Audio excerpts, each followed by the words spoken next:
you everybody for coming to what's been the second speaker in a series that we're doing in the department, but also as part of the Media and Public Interest Initiative.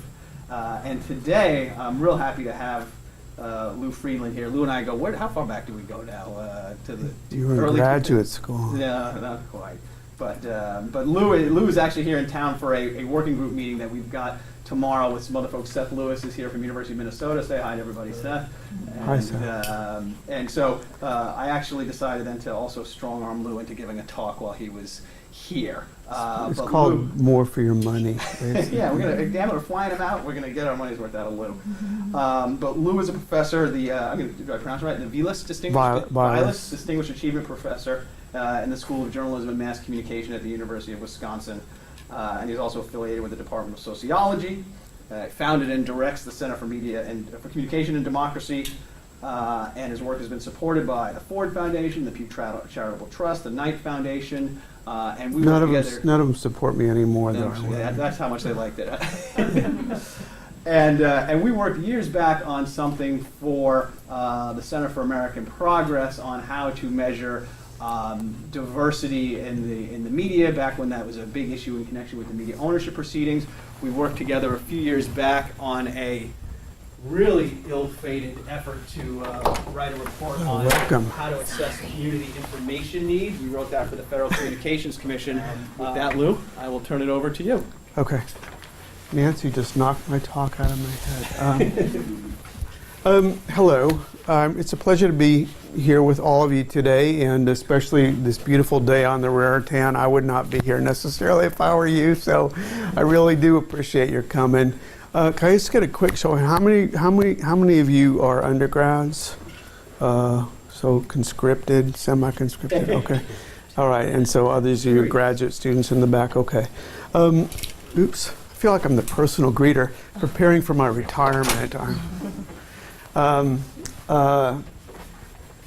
So, as you probably saw, or maybe you saw in the advertisement for this talk is about a couple different things. But I'm going to do something that I really shouldn't, which is I am going to talk about local communication ecologies.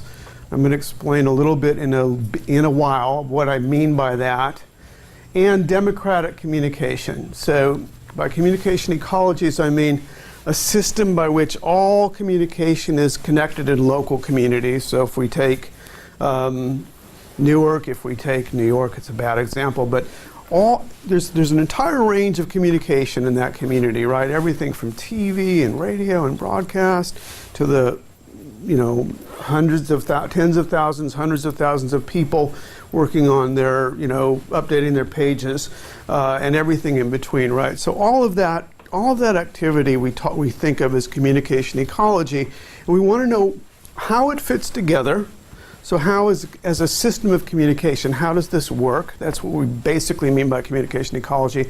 But I'm particularly interested in democracy and civic life. By civic life, I mean how people work together to solve problems together. And by democracy, I mean how do we govern ourselves? How do we actually talk about problems that are important and come to decisions about them, and what role communication plays in that. So when I'm in this talk, I'm really concerned about communication ecologies in local communities and democracy. But I'm going to cheat because I'm going to talk for a few minutes, maybe more than a few. How long are we going, by the way? Till 5? Yeah, we're going to 5 in Q&A. 5 in Q&A. I won't talk an hour. Don't worry.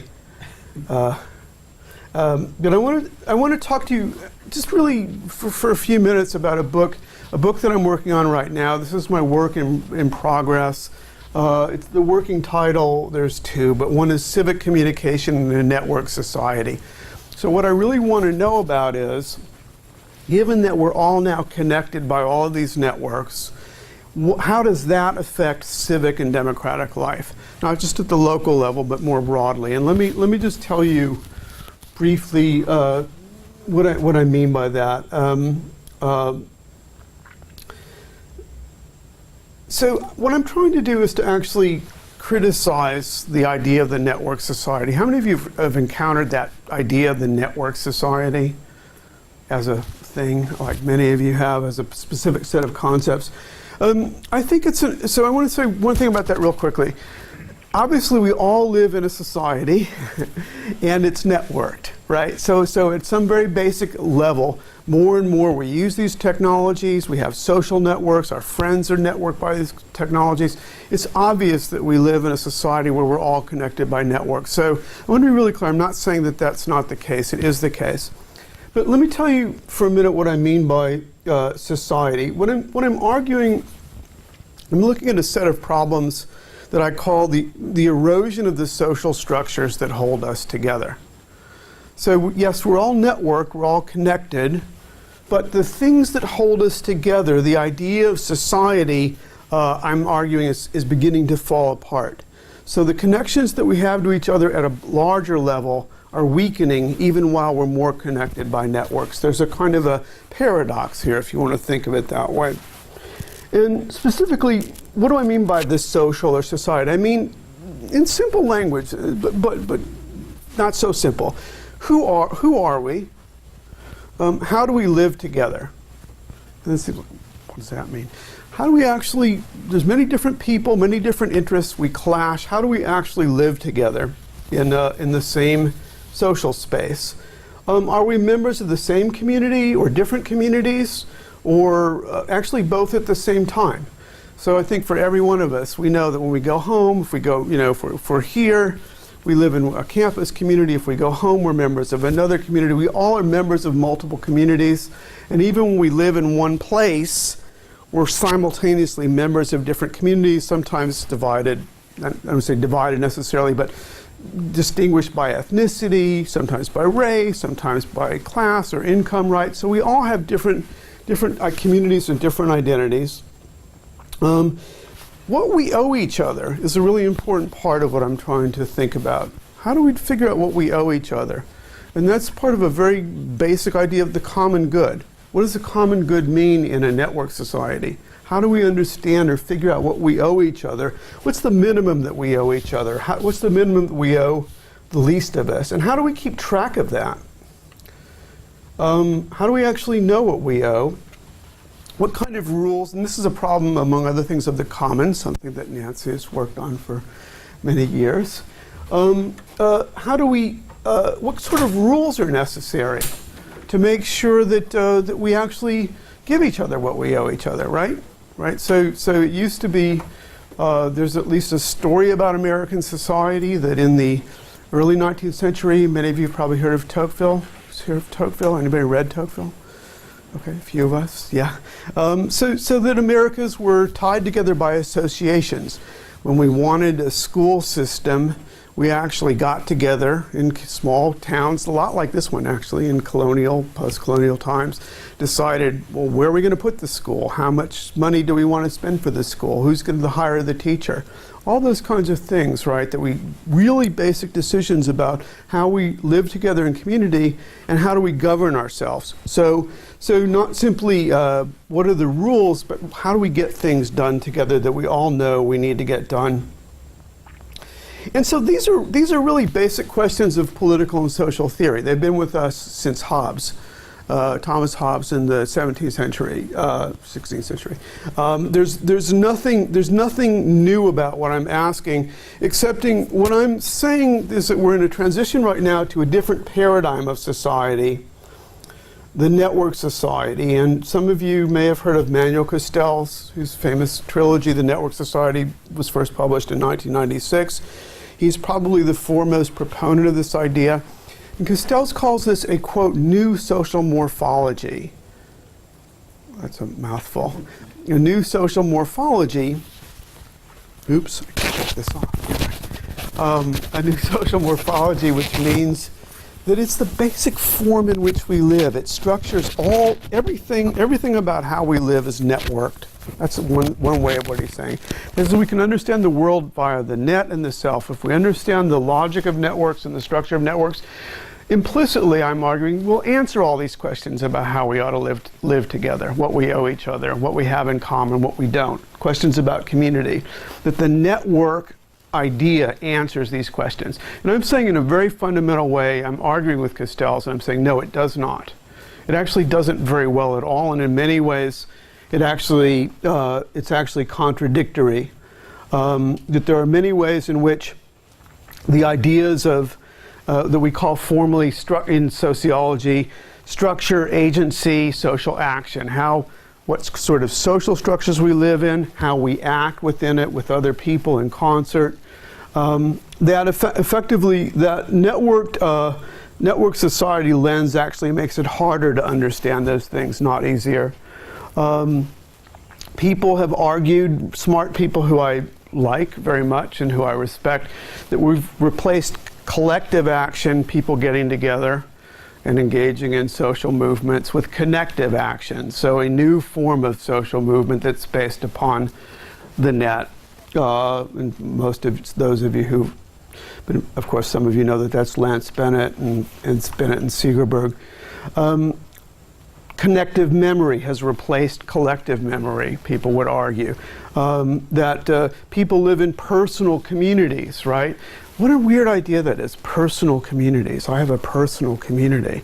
So I'm saying that even the idea of personal communities and networked individualism, which characterizes the work of Barry Wellman, the great network sociologist from Toronto, from Canada, that's a very weird idea, right? That we can, to say we have personal communities that we carry around with us is a sort of a contradiction in terms as well. Maybe some of you disagree with that. And if so, I hope you'll say so. I'll leave us enough time, I hope. And I'm saying that basically the concept of network society doesn't answer these questions about how society hangs together. It may not even address them at all. It seems so obvious that we live in a network society that sometimes it seems that there's almost no need to explicate that idea anymore. We're so obviously networked that politics, economy, culture, society can be subsumed under this idea of networks and specialized network analysis of these processes. And it seems like a social theory, which is part of what I'm working on here, that doesn't begin with the idea of network seems antiquarian. It's almost quaint, right? I mean, what would the system wants to log me into RU, but that this seems almost quaint. I'm saying that to understand these problems of community, what we owe each other, how we live together, we actually need a different kind of social theory, of what I call social theory of the middle range, following Robert Merton. For those of you who've studied this, you'll recognize that, and for the others of you, it might not matter too much. But basically I'm saying that there's three trends that we want to think about when we try to recover this idea of common ground and community in the network society. Three very important empirical trends. And these all sound like mouthfuls of sociological jargon. So you'll pardon me and I'll explain them in a minute or two. The first one is deinstitutionalization, the erosion of institutions as a way of living, institutions that hold us together. The second is disintermediation, the fact that we no longer go through institutions to relate to each other around a whole range of goods and services, and not least of which public goods. And the third is individualization.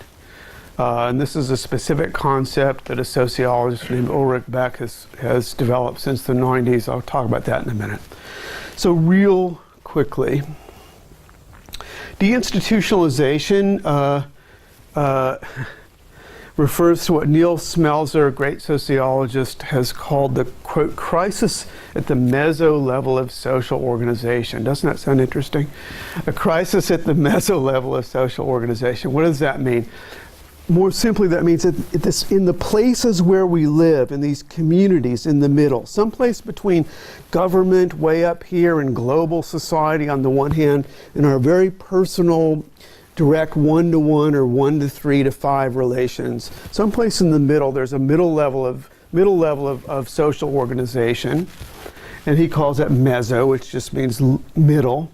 And he says that at the meso level of social integration, how society hangs together, and he identifies those as family, community, neighborhood, religious congregations, social clubs, political parties, they keep declining. They're declining and declining and declining. All these institutions are weaker than they were 10 and certainly 20 years ago.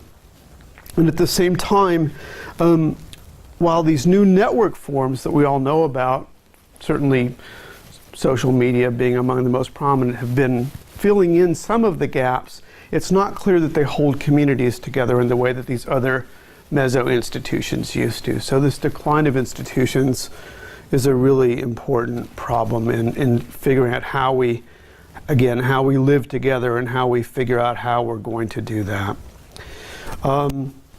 Disintermediation, that's a great word. Disintermediation is a concept that grew from transnationalized production processes. And what that basically means is that, now you go to Walmart, you used to go to the corner store, right? Where did the corner store get its stuff from? It got its stuff from a warehouse. Where did the warehouse get its stuff from? From a bunch of wholesalers. So those are intermediaries. And it used to be that we had these, little stores, smaller stores that basically either made things or sold things. And now those intermediaries are being wiped out. As we now sort of in the commercial world, we go to big box stores. In the production world, we now buy things directly. They're sent from more or less from China to Walmart to us, right? So pretty much if you go into any store, you can see that, very little is made in this country. That's a form of disintermediation. And disintermediation also drove the growth of the new financial instruments that led to the crisis of 2007. Right, so this wiping out of this middle layer of society was important for both eroding community and institutions and for changing the sort of basic kinds of the very financial structure of society. But what I'm interested in most is the problem of disintermediation in civil society and particularly in journalism, right? So the newspaper, and I'll come back to this in a little bit, is a classic intermediary, right? It goes and it sells advertising to advertisers. It takes their money to pay reporters. Reporters go out and they interview people in communities. They then put that in the paper. The cost of that is never actually made up, right? So we call that a public good. That the cost of journalism in a local community is never recovered by the newspaper. But because it's an intermediary, because it collects advertising dollars, it can afford to put journalists on the street. But as newspapers are no longer in between audiences and advertisers, in other words, they're being disintermediated, they no longer have to get paid by advertisers. Now, you could say, that's too bad. And that's a fair response, right? Nobody ever, God didn't necessarily create newspapers in the 7 days, and nobody said that they were there and had to be there forever. So the fact that newspapers are declining might just reflect the fact that people don't care about them anymore. And that's a legitimate and reasonable proposition.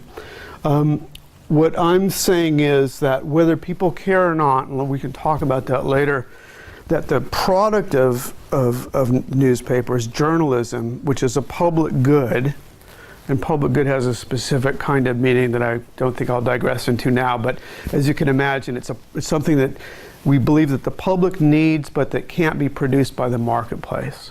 So if you just rely on a marketplace, you can't produce public goods. If we just relied on a marketplace, we wouldn't have roads to drive on. That's one way of thinking about it. If we just relied on a marketplace, we wouldn't have had a school system. We wouldn't have libraries. So if we just rely on a marketplace, we also won't have journalism. So it's a public good, and we used to have a system of intermediaries that allowed us to produce that public good and pay for it, and now we are not having that anymore in the local community. And so finally, in this very long set of Asians, individualization. That's a really important concept, even though it doesn't sound like it. Individualization is a concept, again, introduced by Ulrich Beck, a German sociologist. And individualization means that people, so a long time ago, or not very long ago, maybe 25 or 30 years ago, when you grew up in a town, you were raised in a certain religious tradition. You maybe were Catholic, maybe you were Jewish, maybe you were Protestant. Your parents raised you in that church or that religion. You, if your parents, and actually more if your father, statistically, if your father was a mechanic or an industrial worker, you were likely to be one. If your father was, manager of some sort, you were more likely to be one. If you were a woman, you weren't as likely to get an education as a man. All these things that many of us would say, well, good riddance to most of that stuff, right? We don't want people locked into their ethnic identities. We don't want people locked into their class identities. Just because their father worked in a factory, they should work in a factory. I think we'd all probably agree with that. Just because women didn't get as much education as a man, obviously that is wrong, and we should say goodbye to that. But Becca's pointing out this sort of real paradox that people gain more and more freedom since the 70s. People began to make more and more choices. But as they began to make more and more choices, they were also subject to more and more risk, he calls it. So what does that mean? Think about it for a sec. How many of your parents, mostly parents here, a few of us, or relevant to a few of us in the room, how many of your parents have a pension? Or do you know? Yeah, so 2 people, I bet probably a few more. But a pension, does anyone know what a pension is? Right? A real pension is where you work for somebody for 15 or 20 years or 30 years, and then they they help supplement your retirement, right? Now, you can look at that from 2 ways, right? One way that you can look at that is to say, oh, that's terrible. You have to work at the same place for 30 years, right? So you're not an individual. You don't have complete freedom. Another way to say it is, when you get to be 65 or 63, you're not left on your own with a small Social Security check. You don't have to assume all the risk of retirement, right? So between individualization and risk, there's this balance that we look for in society. And what Beck would argue, and Jacob Hacker, a great political scientist at Yale, would argue is that now we've gone too far on the side of individualization and people have had to assume too much risk. That we don't have the bonds that would carry, or the institutions, as I've been saying, that would carry us over anymore into a social world where we actually have that balance right. And that people are able to get by together based upon what they owe each other, because that's what individualization is about. I have all the options, right, as an individual. I can go where I want, I can do what I want, I can hang out with who I want to, right down to the fact that I can take out my device and I can figure out who's hanging out down there and where the best party is tonight, right? All that kind of stuff. That's good. I think we all agree there's nothing wrong with that, obviously, but the problem is that when that level of individual freedom actually penetrates throughout the entire social structure, that the structures that used to support us, things like pensions, things like health insurance, start to actually also go away. You can't necessarily have your cake and eat it too. And so we're faced with this sort of structural imbalance. So now I'm going on longer with this than I'd hoped to. But don't worry, I'm just about done. So let's take a breather real quick. This all seems like a really kind of a big picture for understanding the problem of local communication ecologies, right? It's a little bit like shooting a flea with a shotgun, as we would say, where I come from. It's overkill, right? So let's take a step back. What does all this stuff have to do with local communication ecologies, and particularly local ecologies and democracy? I'm going to try to paint that picture for you fairly quickly so we have some time to talk.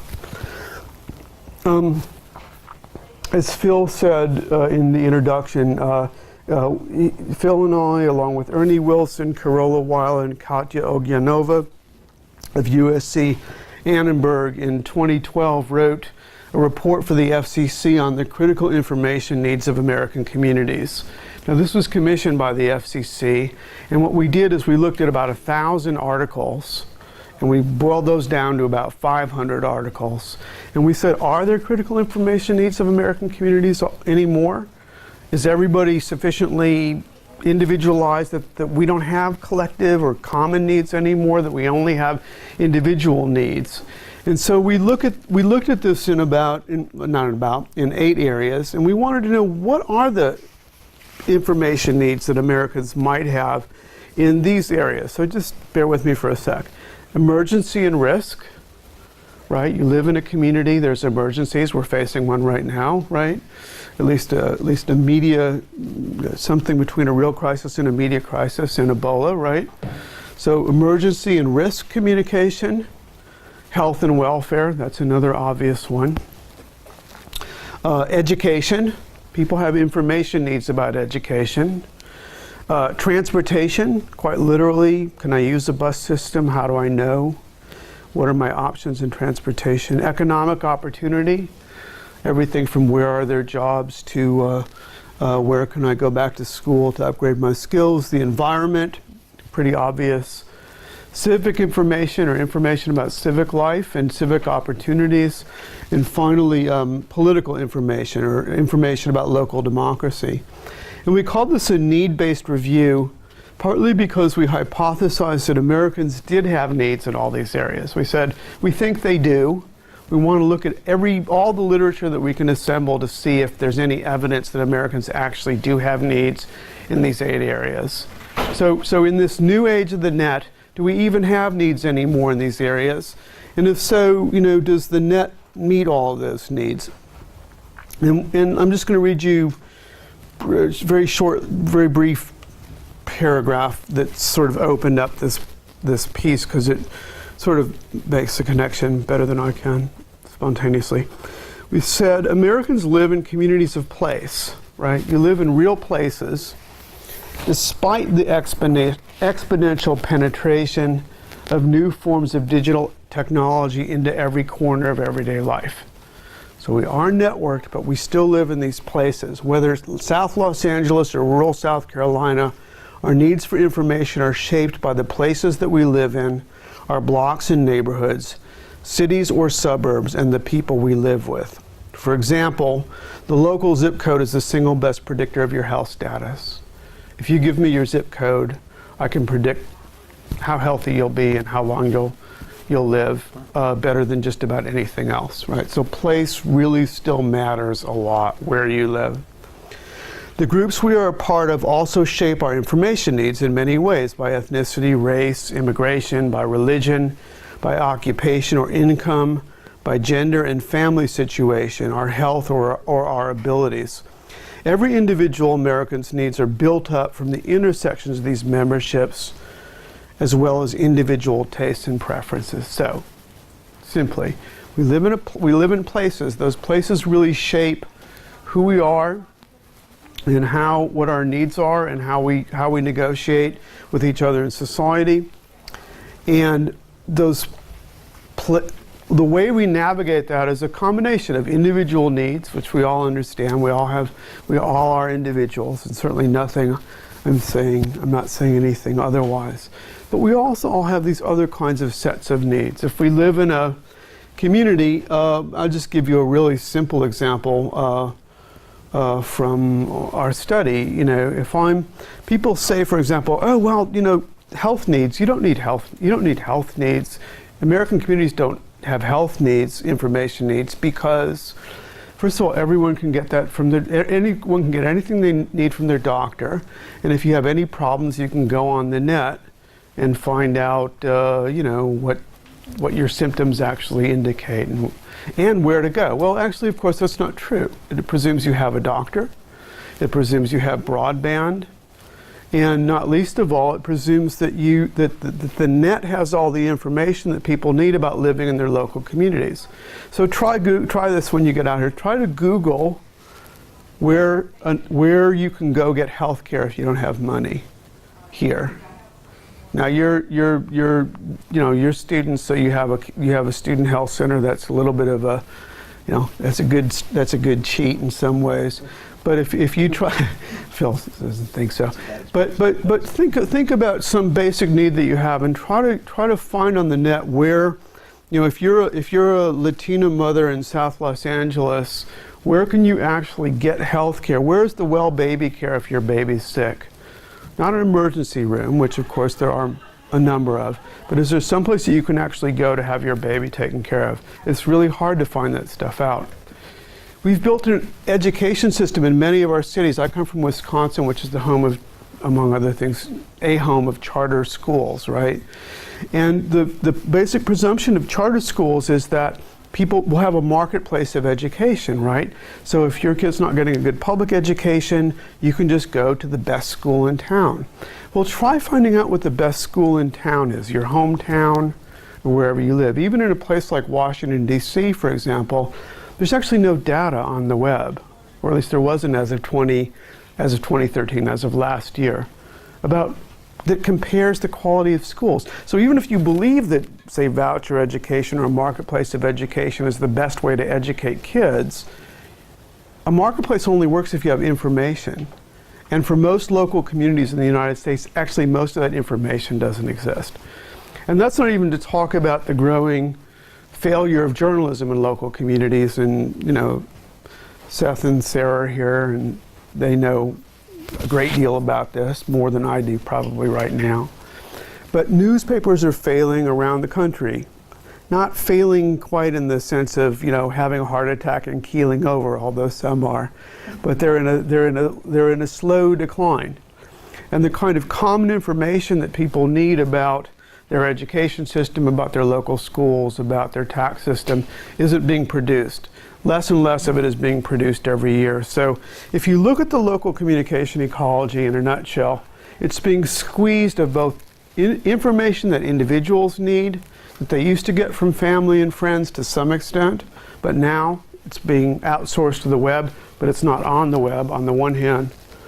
And the information that people need about their local institutions, schools, hospitals, healthcare, is also not being produced because the journalism that used to produce it is in a long, slow decline, again, because of that process of disintermediation. The newspaper can't be the middleman anymore. There's a lot we could say about that. We could say that's good. Some people would say that, well, that's created new forms of citizen journalism where everyone with a cell phone is a journalist, right? So you can go out on the street and if somebody's getting beaten by a cop, for example, you can take a picture and post it on the web, and that will create a reaction, and that's a form of journalism. And I would agree with that, by the way. I think that is a very basic, raw form of journalism. But that's not the kind of journalism that can tell us, for example, well, for how many years have people been subjected to police violence in this town? Are there specific precincts that are worse than others? Are there specific cops, for example, that tend to be violating people's rights more than others? Just to give you a couple examples, right? That doesn't come from the cell phone. That comes from journalism, and that requires the work of journalists out on the streets, and it requires them to be paid. So we're missing a lot of this middle ground of information, both at the level of individuals' needs, but also at the level of community needs.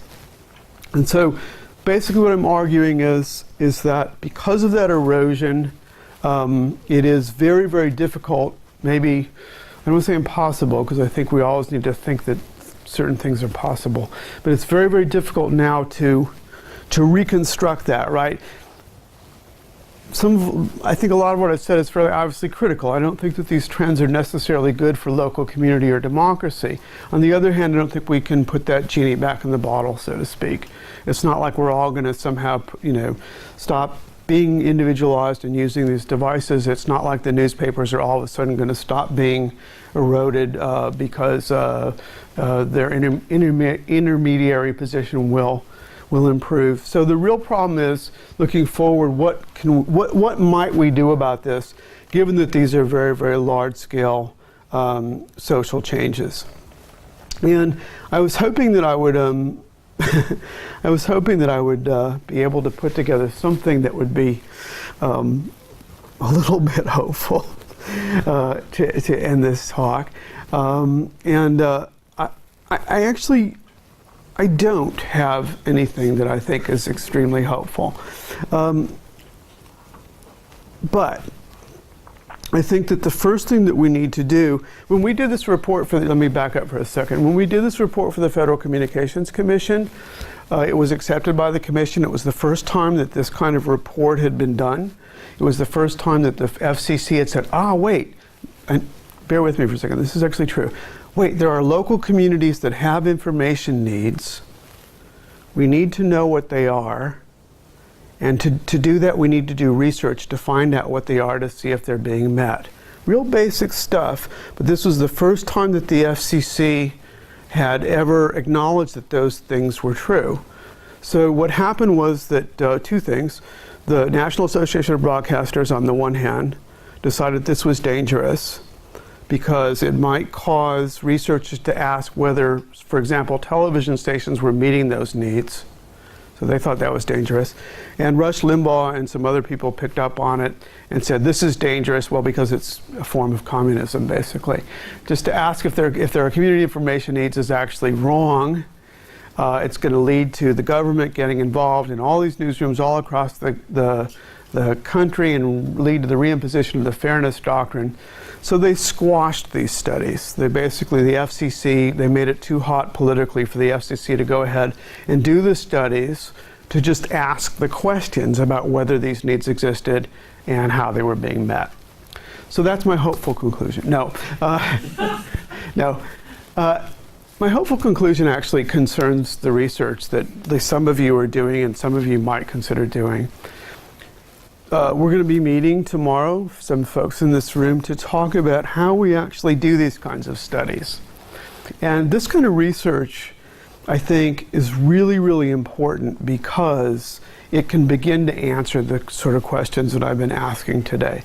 And we don't have any baseline for these things. We're in a period of rapid transition. And because unfortunately, the government allocated about $1 million to do these studies in 4 cities, I think it was. I should know. But anyway, it was like 4 big studies in 4 cities. Well, that's not going to happen anymore.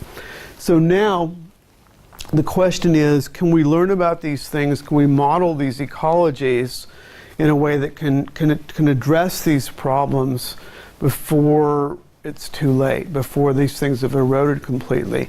And I think that yes, we can. I mean, that's the short answer. I think that good research will actually begin to give us some insights into how we might be able to reconstruct these needs.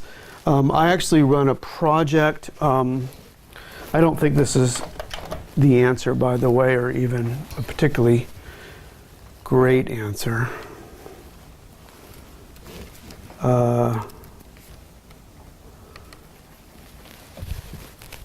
Oops, nope.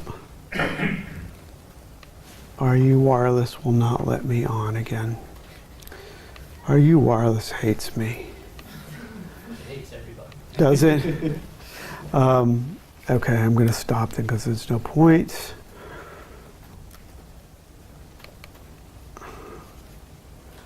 But I am going to pull up one thing.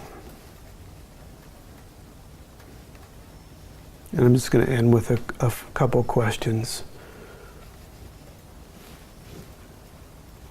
Okay. Am I? Yes, I am. No, I'm not.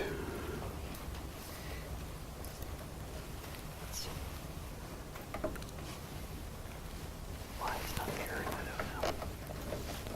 don't know. I actually said that I wasn't going to use a PowerPoint today, I need to point out, so I lied. It will teach me. Anyway, smart.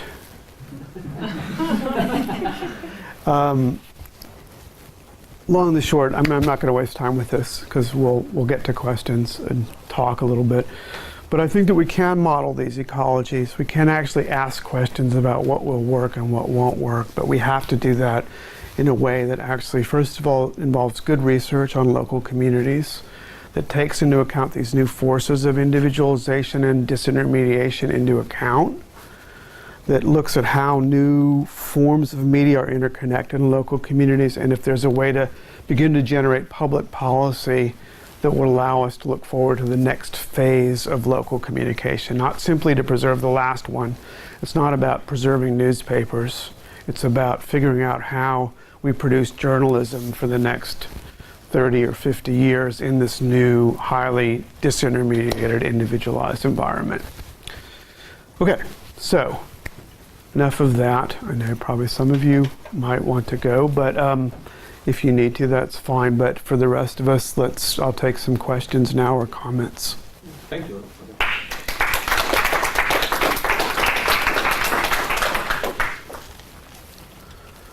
Sarah? So maybe this is another hopeful point. I hope so. Maybe. Because as I was finishing, I thought, boy, that's not only boring, but it's depressing too. Is it possible that we're in a transition period between, the broadcast era and the digital era, and that maybe, so I've been thinking about this as I've been looking at the, sort of the New Jersey media ecologies and that sort of thing, because, and as you well know, I mean, the sort of the niche outlets that are forming around, the disaggregation of the omnibus newspaper and, where people went to get their sports and the byproduct learning that happened on the way. But, now new sports websites, ESPN, obviously, and all those other places, are becoming institutions in their own right, and I wonder if, and, sort of arts websites where, they talk about the local culture and communities and that sort of thing, or, will those become the new institutions on which people rely for information? And what are the implications of that? And maybe, so then I was thinking just now as you were finishing up, I was like, well, maybe if institutions don't have to go through the newspaper and don't have to be filtered through a reporter, and sort of have, maybe they'll be less likely to spin their information. Maybe it'll be like unfiltered, so it's not as strategic in a way, or I don't know. I'm just kind of pulling thoughts together. But what do you think about? I mean, the possibility that we're in a transition moment, that things will sort of re-aggregate, or they disaggregate, now they'll sort of rebuild. I mean, what do you? Well, so of course, yes, absolutely, we're in a transitional moment. There's no question about that. And as I said, we're not going to put the old system back together again. I don't, there's some people who think, oh, if we just kind of double down on newspapers, well, it's not even clear what that means, right? They're losing their economic base. So that's not going to happen. Oh, and the other thing is that advertisers will still want to advertise. So, eventually, like, some niche organization gets its act together and then the advertisers go there. So I just finished a fairly long study, it took me a long time and it was long, of Seattle as a case study of a new communication ecology. And Seattle, most of you probably aren't familiar with it. Just really quickly say it has a lot of neighborhood blogs that are actually reporting on neighborhoods. Like the most famous one is something called the West Seattle blog. There's a couple people who actually go out and report on all kinds of things in their neighborhood, from arts and libraries to how the cops are doing, all kinds of stuff. What newspapers used to do in West Seattle. And the Seattle Times about 4 years ago, 5 years, well, longer than that, 5 years ago, started to take a very digital forward, had a very digital forward vision of itself. And it said, look, we can't keep sending reporters out to every neighborhood to report the way we used to. So this is in line with what you're saying. If the West Seattle blog is reporting on West Seattle, we should partner with them and even help them without having to do what newspapers used to do, which is say buy them or own them or control them, right? So Seattle, there's the outlines, the barest outlines of what a new model might look like that's collaborative between a newspaper that's still reporting on the cops and the courts and the taxes and the school system, but reporting on the neighborhoods in cooperation with these other actors, these other emergent, sort of more grassroots neighborhood blogs. And there's some really tentative evidence, it's very tentative, that it's good for both parties, that it's good for the newspaper because they're getting more coverage. They're doing some special coverage, like on homelessness in Seattle, that's really, really good in collaboration. And so they're still, maybe they're covering the neighborhoods better than the Times did, probably 10 years ago. So that's a neat example of a new model that's kind of, I would say, working, or at least pointing towards what might work from a civic and democratic standpoint. But what we've also seen is that a lot of this, so I want to go back to the first part of your question. So there are arts blogs, especially arts and entertainment blogs, or arts and entertainment and food blogs, right? So where can you go, who's playing in town and where can you go to get the best whatever hamburger? Those kinds of sites emerge, but even more arts related ones. I mean, either more critical, more sophisticated than that.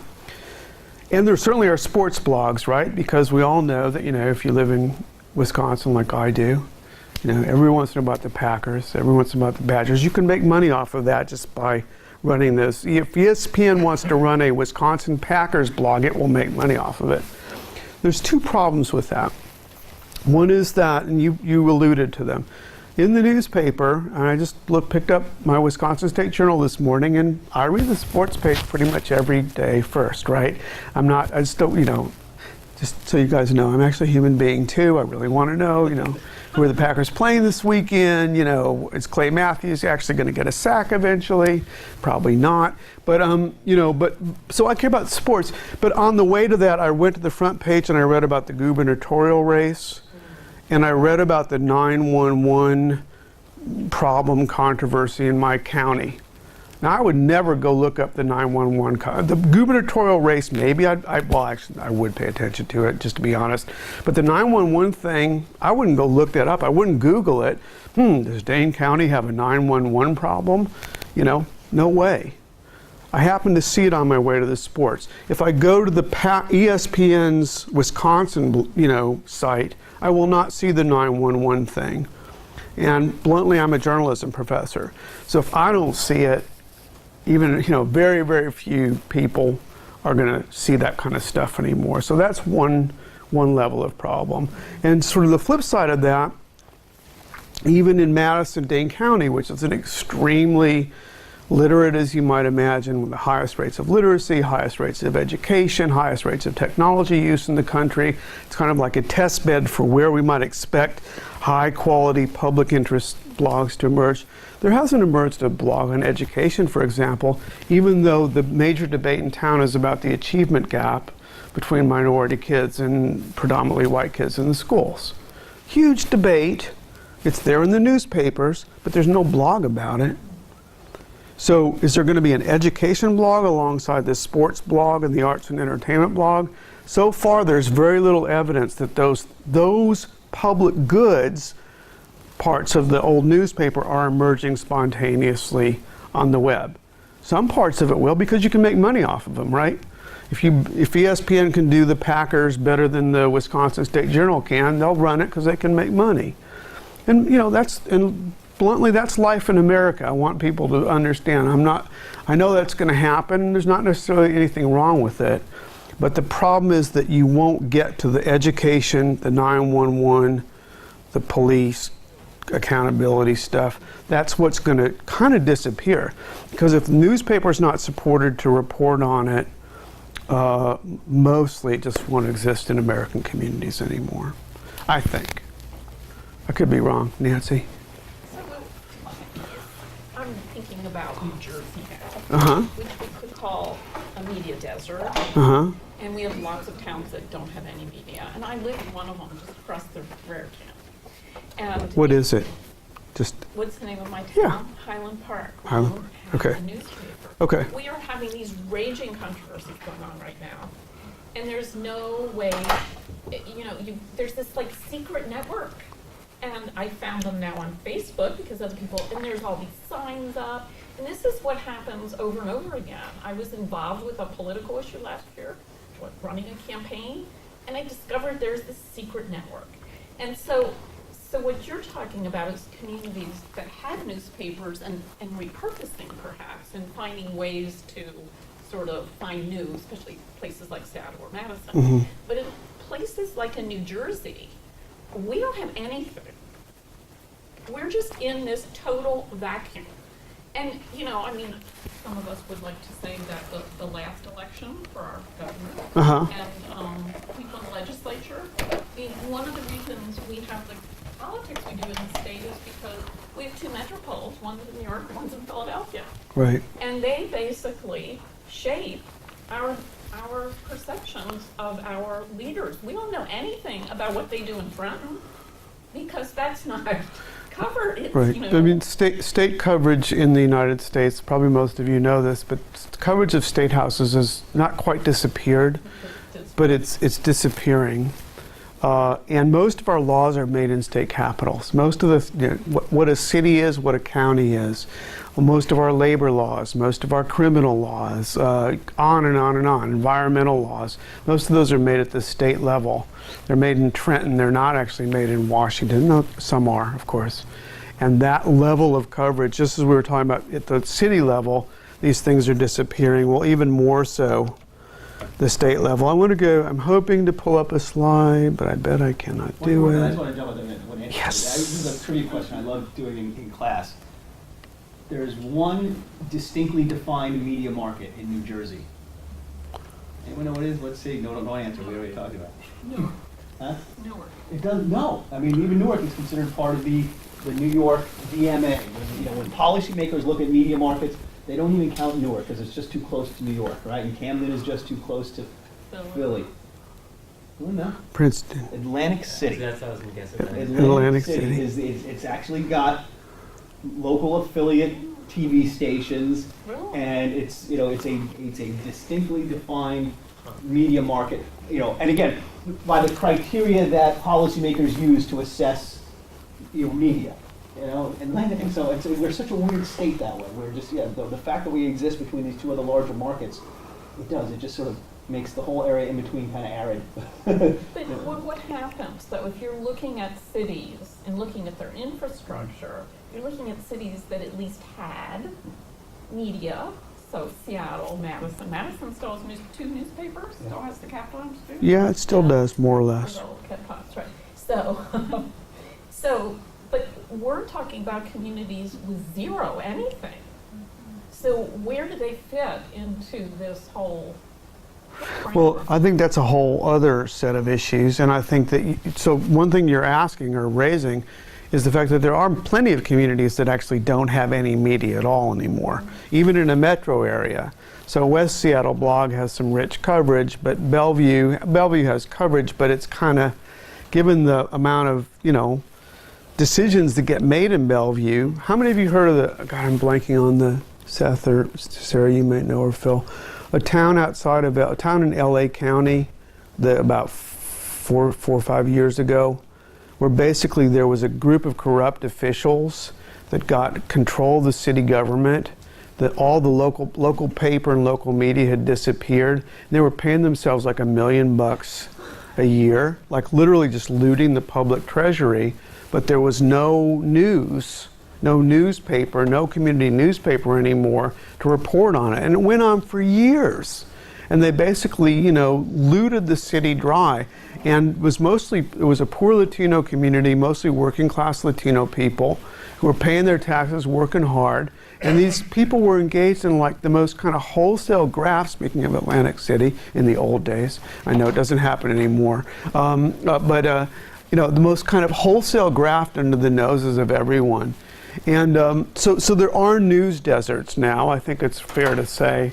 I want to pull up this slide because I want to refer to something else that you were talking about a minute ago. So these are highly simplified slides of changes in the communication ecology of local communities over about a 50-year period, right? And you'll see right at the middle of here, this is, again, very simplified, elite networks, right, were the sort of driver of the old news, right? It was the head of the United Way or the head of, that corporation, or lawyers, Chamber of Commerce, real estate interests. So I want to be clear, it's not like the old newspaper ecology, the old newspaper dominated ecology was democratic and robust and reporting on everything that was going on. It was still an elite dominated form of communication ecology. But by virtue of that fact, there was also some sort of competitive publicity that got generated, so that, different real estate groups have different interests, right? So this is basic pluralism. It was, thank you, RU Wireless. Welcome to Rutgers. It wasn't as if they could essentially just proceed as if, you could not talk about those elites at all. You had to cover them.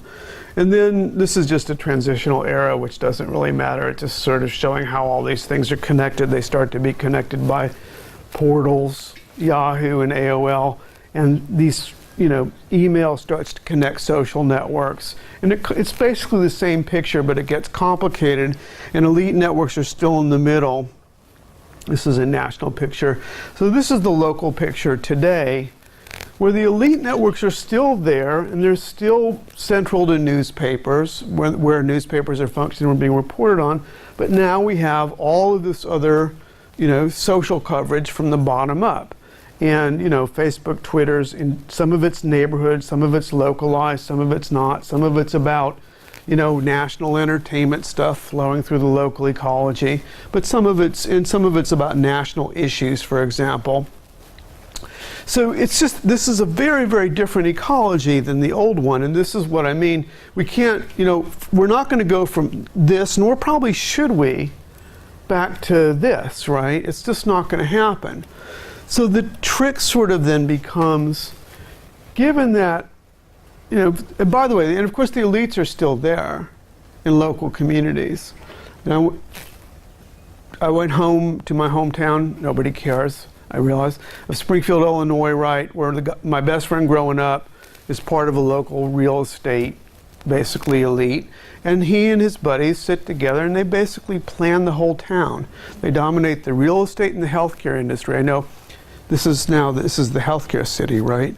Well, healthcare industries aren't just kind of there. They're also dominated by local elites, and they plan, and there's a lot of real estate involved with healthcare. So a lot of what used to be covered in the old newspapers still needs to be covered in this new ecology, right? I mean, what Nancy was saying is nobody's covering that anymore, but even where there is a newspaper, it's still a lot of it's kind of sub rosa, but at least some of it's being covered. Sarah's question before was, well, maybe the levels of interest that are bubbling up from here will generate, these are just plain old vanilla blogs, but maybe this is an arts blog, maybe this is a sports blog, but maybe this is a news blog, maybe this is a news and public affairs blog, or portal, website, not just a blog, right? But maybe this is focusing some attention that people, care about. So, for example, if enough moms in neighborhood one, mostly moms still, just to be realistic about it, even though more men, care about the quality of their schools, and they creating blogs around their schools, and they create pages around it, then that starts to bubble up through Twitter into the newspapers, and it still gets covered. So these are empirical questions. That's the main thing, right? We just don't know. And we won't know until we begin to look at this more systematically and study it. Yeah. I mean, you've been talking about this shift in terms of like a poverty of information, but I mean, think about certain issues that are surfacing because of social media that maybe wouldn't have otherwise, like the Ferguson, Missouri police violence. City officials may not have been very motivated to report on that, but there's been an explosion of coverage because of social media and outlets. So, I mean, in other ways, it seems like there's a proliferation of information online, and there's, both news stories as well as entertainment and other things that get circulated on Facebook or Twitter, and things that people wouldn't necessarily come into contact with. Maybe people aren't reading the newspaper, but they are coming into contact with information in other ways. Absolutely right. So I want to be really clear. I mean, Ferguson bubbles up from here, right, or when Twitter in Ferguson, Missouri, and then it becomes an issue, and then it works its way outward to become a national issue, right? So you're absolutely right. And this is why I'm trying to be, when I talk about these problems of, decline of community disintermediation and so on, I'm not trying to say, and therefore nothing happens. Lots of things, important things happen. But let's look at Ferguson for just one sec, right? Why did Ferguson happen, among other things, right? Well, it's a complex set of reasons why Ferguson happened. But one reason why Ferguson happened was that there are no African Americans on the Ferguson police force. Why are there no African Americans? There were two, right? Very few. Partly because I think the entire city council was white, if I'm not mistaken. Maybe there was one African American on the city council. Long story short being that these institutions, these political institutions of control, by which I mean control of the cops in this case, for example, people need to vote in order to generate the level of social control over those institutions that would actually change them over the long run. People can protest and publicize via these new media. They're great for that. Hey, are you wireless? Yes, I am.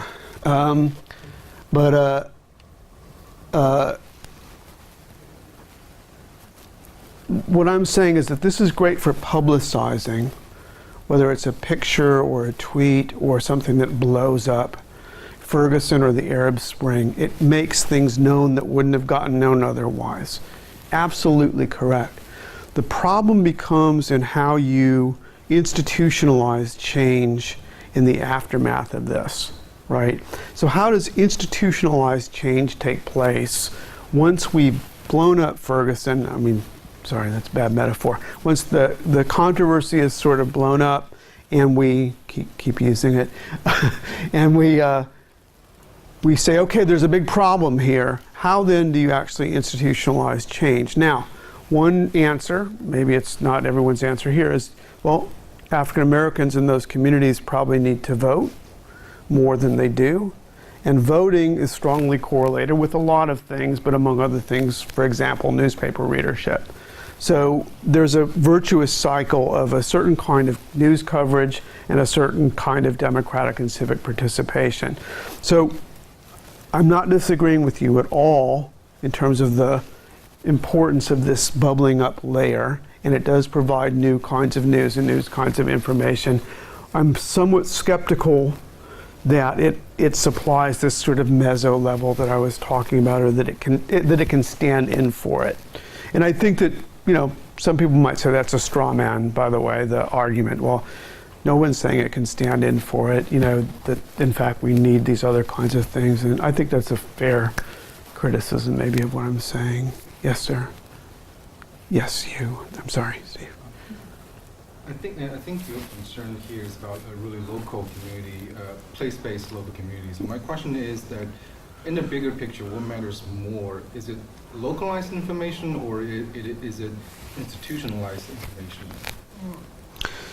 Yeah, that's a great question. I would say it's institutionalized information, but also in locality. So it's both. How's that for a weaselly professor answer? It's both, now let me tell you why I think it's both. John Dewey, the American philosopher of democracy, said that basically I'm paraphrasing, democracy is local, not just because we make these decisions locally, but we learn how to work together and solve problems together in local communities. So that if we can't address local problems, we're not likely to deal with the institutional problems at the level of the state, for example. I'll give you just a quick example from Wisconsin.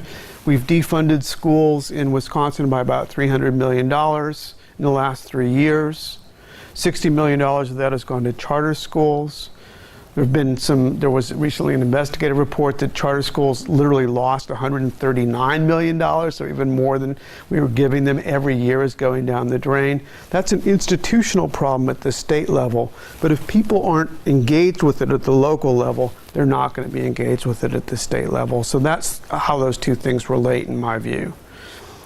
American democracy is so federal, by which I mean local, state, and federal levels all go together to make the sort of civic and democratic life that we have, that we need that local level, or else we're not going to get the institutional attention at the other levels. And of course, there's counterexamples. It's, you know, we go to a war in Iraq, okay, we'll all be paying some attention to that for some time. There's an Ebola virus, we're going to pay some attention to that for a couple weeks until we don't need more. So those things will ebb and flow. But the institutional stuff, I think, still is anchored. I think is anchored in the local level, but I could be wrong. I have a couple questions, but I'm going to throw this one. So one of the things that was interesting to me during the first part of your talk is we were talking about needs, and I used to work in an industry that I think the world needs, but doesn't necessarily want to pay for, and that's libraries. Mm-hmm. So I think you're talking a lot about journalism, which is also something that people need, but don't necessarily want to pay for. And I wonder if at any point, especially with the idea of local, is there any possibility for journalism and librarianship to work together? You know, libraries have streets. I mean, we've got buildings in just about every community in the country. We've got the police, we've got the broadband, you know, we have these kind of things. You know, could there be some kind of local news library project that helps both industries and gets people what they need, even when they don't really want to pay for it? Short answer is yes, there could be. I can certainly imagine it. And as you absolutely correctly pointed out,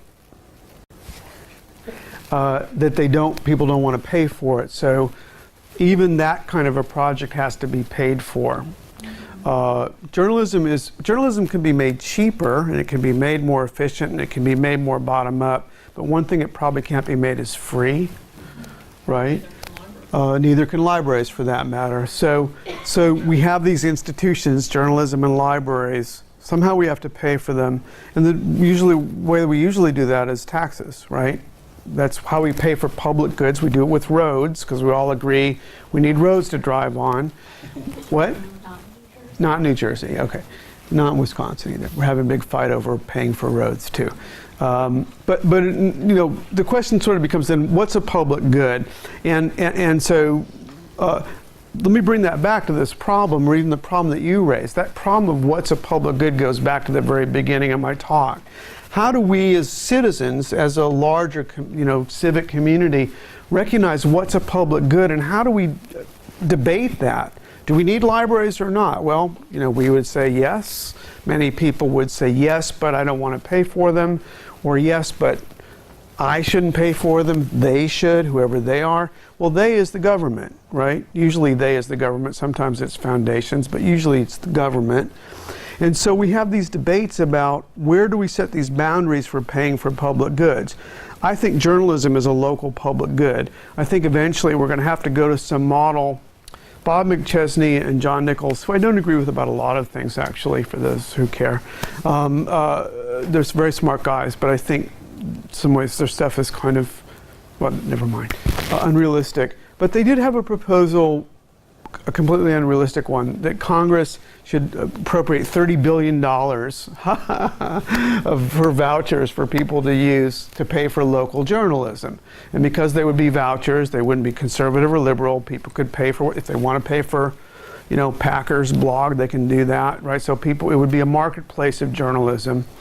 There's a lot of problems with that, not the least of which is that Congress wouldn't pass that in about, at least not for 20 years that I can imagine, and probably more. But it's an interesting idea. So the question sort of comes, what are the alternative funding mechanisms by which public goods can be created? And how do you persuade people? And it's a kind of a paradox or a chicken and egg problem, because you can't persuade people about public goods unless you have some kind of deliberative or democratic discussion, usually in local communities. Right? I'm not going to persuade people in Madison that they should pay for newspapers across the state, for example, if I can't convince them that they need some kind of journalism in Madison. But I can't do that unless there's some kind of journalism in Madison. Sarah? What's the cultural element too? Because I'm thinking about, you know, when it used to be like, you know, and people got home from work, you know, usually the man or whatever, and he took an hour and he read the newspaper. Right. And that was very common, right? I mean, Right. that wasn't like, it was not class-based from what I understand of it, and it wasn't, you know, something that people, or on Sundays, you know, you got the Sunday paper, you sat down for like 3 hours. I mean, people didn't have to be talked into it, right? I mean, it was part of the culture. Like, how? Okay, my initial reaction to that is the man used to get home at 5:30 instead of 8. Yeah, right. No, that's We true, all- but I mean, And- there might be other things other than just. And work that one come and back work around or- and work one job instead of two, and both people weren't working, and both people weren't working two jobs. So there's still like an interest, but people just can't. It's like, you know. the one thing I dropped out of this talk today, I'm sure you're all glad that I did, is a section on this, what I call the civic economy of time and attention. Doesn't that sound exciting? No, I actually talk about this, and that in the old community structure, there was a civic economy of time and attention, which is another way of saying people had relatively stable jobs. As Phil said, they did get home at 5:30. If they, usually, often a man worked and a woman didn't. One reason that could happen is because a guy could graduate high school and go to work in an auto plant, for example, and make a decent living, right? Support a family on one or maybe one in a slightly supplemented salary. I mean, there's a lot of gender implications here, and I'm not suggesting that we should go back to that, but I am saying that there was a time not that long ago in this country where people made a decent living.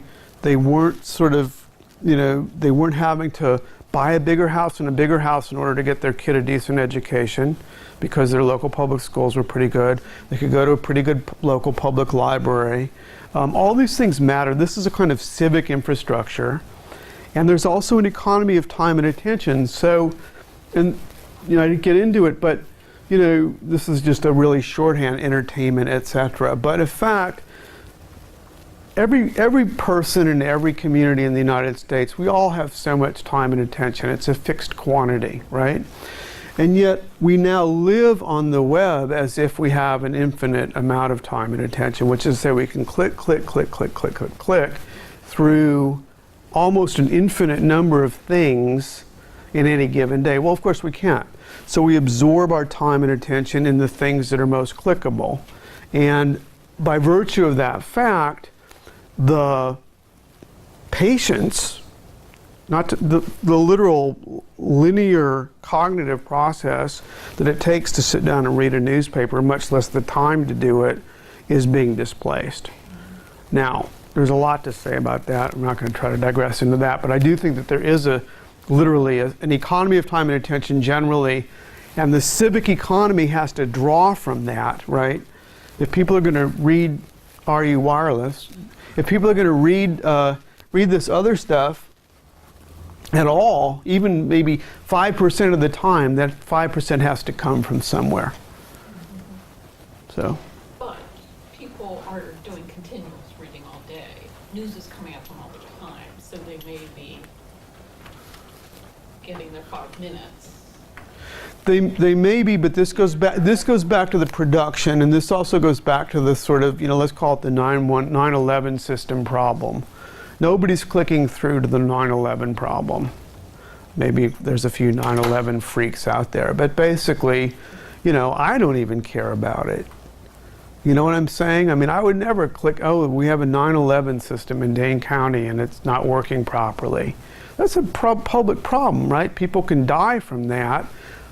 And I care enough when it's on the front page because it's in front of me to read it, but I'm never going to Google it. And it's not, and if I read the things I read every day, which are, New York Times, or maybe I read, I read different things like Salon or the New Republic, whatever. And I look at the whatever other stuff, entertainment stuff, TV, etc. I'm not going to see that there. Just not going to see it. And I don't think that's atypical. In fact, if anything, I think I'm more likely to see it than most people, because I'm more likely to read the local newspaper than most people. But there's other news you're more likely to see today than in the past. There's much more globalized news. In the past, I think, people were much more rooted in local community, and that was their world, and that maybe they knew much more what was going on. But now, we're much more well-versed in what's going on in the rest of the world. It's true.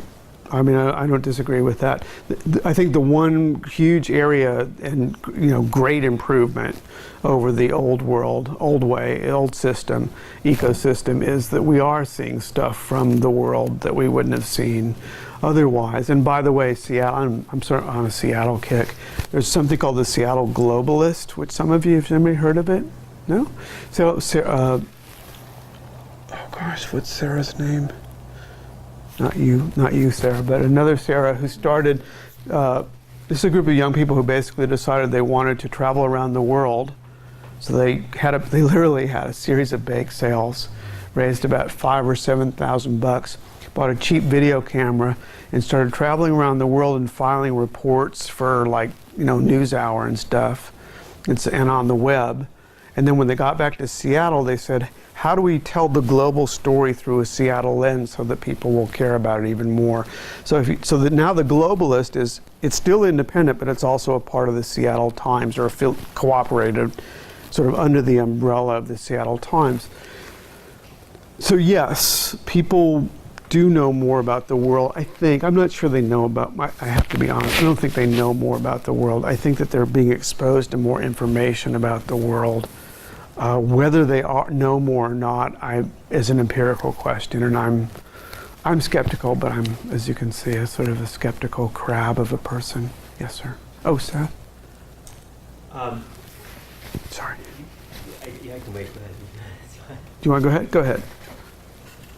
Okay, thank you. So I think in terms of local information, you said that probably institution is important, and I think yes, I agree that at some places institutions are important, but what about localized information being pushed to you? Because I think one current trend in the tech industry is location-based information pushing, or any other location-based services. Not necessarily institutionalized, but localized information are being pushed to me. I don't need to read local newspaper to get local information. I otherwise will not Google. So what's your opinion on that? So I guess the question would be, and I think it's a fair question, who would push it, right? So to have stuff pushed to me, I have to be at least in some Twitter stream or following some stream that pushes it to me. But yes, you're right. I think that now people receive their news by a push. So part of the question becomes, what sort of broadly inducements might there be for people to participate in some small part, let's call it a 5% part of the stream of information as being essential public information. I tried to set up an experiment at the Columbia Missourian. This is a long story, but basically we imagined something, which I still love this idea. We called it a slider, a public slider. So most of the people who read the Columbia Missourian want to know about how the Missouri Tigers are doing in football, right? And then they want to know about the campus, and they want to know about stuff to do this weekend. But we said, what if you had a public slider where literally an editor could set a minimum amount, so that if you're in that stream, if you've signed up for the Tiger Mizzou Football Report Twitter stream, you're going to still get a 5% amount of mayoral election on Tuesday, and it's going to appear to be random. It's going to be pushed at you, but you literally can't opt out in the push part of the stream. You can't opt out altogether of the public information. I still think that's a great idea that Tom Warhover and I had, and I'd love to implement it and actually do that experiment. So yes, you're right. I don't disagree. Push matters, and you don't. But here's the other tricky part: to have intelligence in that 140 characters, right? You're not going to encapsulate the election. You're going to have an embedded URL that's probably going to have an article about the mayoral election or the 911 crisis, and that article still has to come from somebody who writes it. And so I'm saying I still think you need a journalistic institution that's going to look a lot like a blended digital newspaper to produce it, or else it probably won't be produced. Seth. So I have a question. Actually, I think it was along with Sarah's. I think Sarah was getting at with these sort of larger forces at play related to time and sort of just social structures. Because this is a communication problem. Yes. But the question is, to what extent is it a symptom, right, or is it a cause, or how is it interconnected with other types of things? And so you mentioned deinstitutionalization, disintermediation, and individualization. And I wonder what you think. Doesn't that roll off the tongue, Seth? What's that? Doesn't that just roll off the tongue? Working all disease things. Yeah. I wonder if you might sort of just speculate a little bit on, obviously they're interconnected, but which of those may be more of a factor here than others, or sort of which is the bigger, more troubling? Wow. And maybe kind of additionally would be, I think maybe the despair partly is because these are such big trends and aren't really in any way reversible. Right, exactly. Kind of like, how do you, which of them can be worked with, and which of them can be most readily worked with? If that makes sense. Yeah, that's a great question. I think that deinstitutionalization. So I actually think, I didn't get a chance to get into it, but I think that each is driven in a hierarchy. So that deinstitutionalization is driven by disintermediation, right? Which in turn is driven by individualization. So that individualization is the bedrock process. And as you absolutely correctly point out, individualization is what drives this. It's not because there's this communication system that uses Facebook. It's because there was a prior individualization that began in roughly the 70s. We could debate that a little bit. But that's the social structural underpinning of all of this new kind of social media. This whole individualized ecology is driven by individualization. So which of them can you work with? You can't put the institutions back together again in the same way. I think that you can, so then the trick is to being aware of those big processes. I think, and this goes to what you were saying too, we need to work with individualization. It's the dynamics of individualization that provide us with the interstices within which I think we need to do a lot of experiments about how we reconstruct from the bottom up in an emergent way the kind of common space, common visibility, and common discourse that used to come more or less from the top down, or used to be given by institutions. So it's a kind of institutional, quasi-institutional reconstruction, but the only way to it is through the process of working with the processes of individualization. So yes, I think it's a great question. I think individualization is kind of the driver. None of them are going to go away. All of them are, I don't like the term inexorable, but I'll use it for government work. And so when you talked about push, for example, I think it's really an important idea, an important moment. We need to not pretend that push is not the way people are getting their information down here. That would be ridiculous. Just saying, oh, people don't have everything in common anymore. Institutions are declining, which is what a lot of people in my sort of civic democratic sphere do. It's useless, right? Utterly useless. It's a reconstructive kind of problem, and it involves a lot of experimentation. So I think that for those of us who are researchers, we have to frame experiments. But sort of this network society critique, the plea is, let's frame these as civic and democratic experiments and not just as communication experiments. So if we want to get there from here, if we want to know how we can not just reconstruct local communication ecologies, but how we can reconstruct some sense of common good, some possibility of democratic decision making, not just local, as you say, but across the domains that people need to make democratic decisions, then we have to experiment. So this public slider is one little kind of experiment. The Madison Commons, which I can't show you because this hates me. I can't log in because it would show Phil's login. Anyway, so we do this experiment called the Madison Commons. It's not that big a deal, but it's about an 8-year experiment in the UW School of Journalism, collaborating with local newspapers, local television stations, local nonprofits, doing neighborhood-based reporting. So we're probably, I would argue, and I don't think we're very good, by the way, one of the most important reporters on the educational crisis in Madison now, because we're a public good. We've taken the public good of the university, J School, and inserted in the local communication ecology, and are using our convened public funding to fill in a gap that existed in the local communication ecology. It's one little example. Cure-all, certainly not. One element of sustainability in the reproduction of public goods, maybe. So a lot of experiments, and I think that these experiments, the last thing I'll say, then I'll be quiet, is that these need to be done ecologically.